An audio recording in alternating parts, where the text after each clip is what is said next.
Olá pessoal, tudo bem com vocês? Vídeo de hoje eu vou comentar sobre a Aeris, tá? A Aeris 3, vou tentar explicar, tentar não, né? Segundo o valor, embora eu já só tenha pego a headline aqui, o mercado não gostou das projeções do que o RI publicou, compartilhou, tá? De crescimento de EBITDA para o ano que vem e da sua capacidade de produção de maneira geral.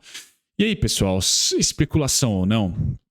Continhas na Faria Lima são feitas sempre, né? E se essas continhas não batem com a realidade, o que acontece 90% do tempo, ou até mais do que isso, o mercado acaba vendendo. Como a Aérea é uma small cap, tá? A liquidez ali não é exuberante, barabim, barabom. 2 players vendendo, o negócio desaba. Ontem desabou cerca de 14% devido a essa notícia que o próprio RI compartilhou. E me perdoem, né? A falta de boa resolução que veio do site do RI, quando eu baixei, ficou horrível aqui para maximizar para vocês.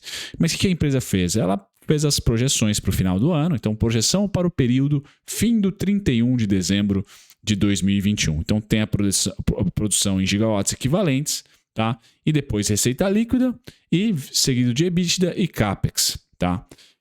O crescimento tanto para o final do ano deste ano aqui, sim, quanto para a projeção de 2022. Então vai haver, segundo ela, um crescimento aí, por exemplo, de receita que deve ficar entre 2.500 a 2.700, vai para 3.300, 4 mil, tá?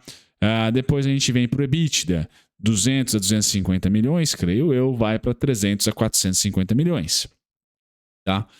E o CAPEX enxuga um pouco, 350 a 400 esse ano, tá? Para 50 a 120 ano que vem. Então há uma diminuição de investimento forte, já o crescimento de EBITDA e de receita nem tão forte assim, não vai dobrar de tamanho como é o que todo mundo está esperando, acho, né? Para aí fazer com que a empresa caia 14%. Então, devido a esse e-mail que foi enviado antes de ontem, o mercado caiu ontem, tá? O que vocês podem perguntar para mim? Mas isso faz jus? Pessoal, eu não faço esse tipo de análise, tá? De fluxo de caixa descontado, tentando provar aqui que o preço de hoje tem que embutir o que a empresa vai receber numa perpetuidade ou numa constante. Não faço isso, tá? Para mim é queimar muito a cachola, tá? E ficar mais subjetivo até do que vários indicadores de análise técnica, por exemplo, tá? Então o que eu vou olhar? Eu vou olhar para preço, tá? E quanto mais a empresa for aí falando sobre contratos, então o contrato da Siemens Gamesa, eu acho que é algo fundamental. Tá? Aí sim vale a pena estudar os fundamentos desse contrato, os termos, tá? A receita esperada, a longevidade. Se vier mais um contrato, eu acho que é positivo. Então, quanto menos ela ficar dependente de 1 ou 2 clientes, melhor para a empresa. O setor cresce e deve continuar crescendo. Tá certo? As commodities devem dar uma segurada, então para produzir essas pás aí, que precisa, creio eu, de algumas commodities bem caras hoje, conectadas a minério, por exemplo, devem dar uma arrefecida, então os custos dela devem diminuir. Isso eu gosto de estudar na parte de fundamento, tá? Um pouco de bom senso, um pouco do mercado de atuação, e aí sim, como que ela faz receita, como que ela gera receita. Agora, projetar isso, ou se frustrar com projeções, eu acho que assim, não é para mim, entendeu? Outros canais eu acho que vão fornecer para vocês informações melhores. E saiu no valor, né? A Aeris fecha em queda, né, de 14% após projeções abaixo do esperado. Então a companhia estima um EBITDA entre 200 e 250 milhões, entre 300 e 450 milhões para 2022. Pessoal, créditos para o valor, créditos para a Luísa de Carvalho.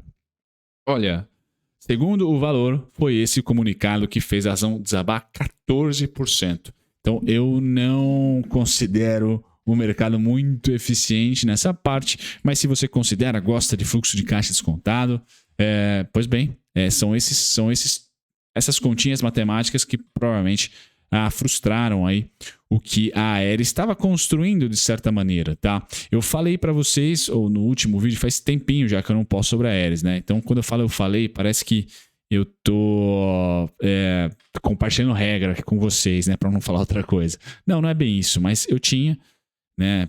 Tentando me proteger aqui do fundo em 6,50. Eu tinha 6 e um quilatezinho aqui em cima. Chegou a bater e na subida eu comentei, pessoal, se você comprou, você tem que olhar para os seus alvos também compradores, tá? E este movimento de alta deve muito bem replicar por aqui, porque a tendência ainda é de baixa. Normal, uma empresa de IPO subiu em linha reta após a IPO, descer com certa volatilidade é natural. Então vamos lá fazer essa continha aqui agora de fluxo de preços, tá? Fluxo de oferta e demanda de fato, comportamento. 38%, R$ 3,03. Essa subida aqui foi de 42%, tá? R$ 2,87. Não rima, tá? Inclusive teve fato relevante essa projeção e tal. Então 9,90, 8,94 eram os meus alvos ali, tá? Se a gente recortar pela metade, a gente vai chegar nessas ondinhas intermediárias. Mas o bruto, pessoal, é justamente isso.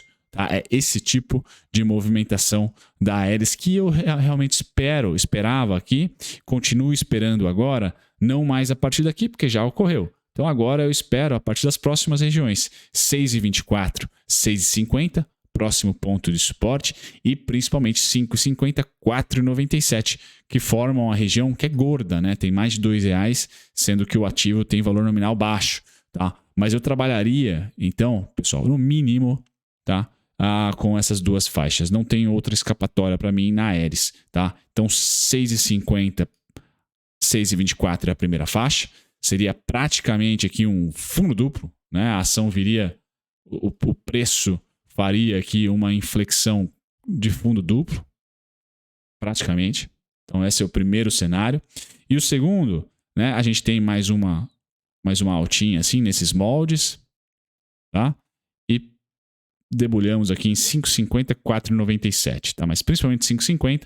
Esse aqui é o valor de quem fez o arremate do IPO lá, de quem reservou, tá? Fez reserva, que é o 5,50 foi o preço acordado, tá bom? Inclusive até foi a abertura aqui muito próximo de 5,50 do primeiro dia de negociação, tá bom, pessoal? Então esse é o cenário, tá? Alvos, né? Estimativa, expectativa, melhor dizendo, né? Para vocês medirem risco versus retorno. Eu tenho um único e continua sendo 8,94, tá? A 9,90, vamos definir isso como uma região, tá? E o mundo melhorou, apareceu um fato relevante para a Aeris, por exemplo, ali inflação para ela tendo menores custos, e aí ela divulga um resultado com uma margem maior, bacana, isso pode influenciar, isso eu gosto de estudar. Um novo contrato com algum cliente específico, um M&A, né, de uma outra empresa vai lá, se o CAD deixar ela, pum, vai lá e papa, pô, beleza, crescimento, a gente vai para as máximas, tá? Na minha opinião, 11,63, 12,82. Então, no frigir dos ovos, eu só me interessaria por ela entre 6,50 e 6,24,1, 5,50, 4,97,2, com a expectativa de, não digo 100%, né? Porque seria 12, 13 reais 100%, mas próximo disso, né? Eu estou falando aí de uma expectativa, pessoal, vamos jogar aqui, né? 6,50 a 8,94, tá? De 37% mínimo, tá? 5,50 a 8,94, 60%. Se tudo der certo, imagina, a gente pega no fundo do fundo e vai até as máximas, aí sim dá mais 100%. Então são essas as continhas ou expectativas, né? Que eu tenho na Aeris, tá bom, pessoal? Nada muito fugindo disso. A maioria dos IPOs foram frustrados, eu acho que Melius é a que resiste, Pets também, para você ver que sim, né? Dentro de todos os embrulhos dos banqueiros sobra muito pouco depois de 1, 2, 3 resultados. No caso da Aeris, pessoal, eu vejo, eu não tomaria decisão por causa dessa projeção. O mercado tomou, tá? E eu não sei fundamentar para vocês em um conteúdo que de fato entregue valor, dizendo, olha, pô, ela fez essa projeção, quer dizer 10% de alta para o ano que vem só, logo as ações têm que negociar um múltiplo X. Não faço esse tipo de continha. Beleza, pessoal? Fora isso, links na descrição para vocês acompanharem outros vídeos e também carteiras recomendadas. Vejo vocês no próximo vídeo. Tchau, tchau!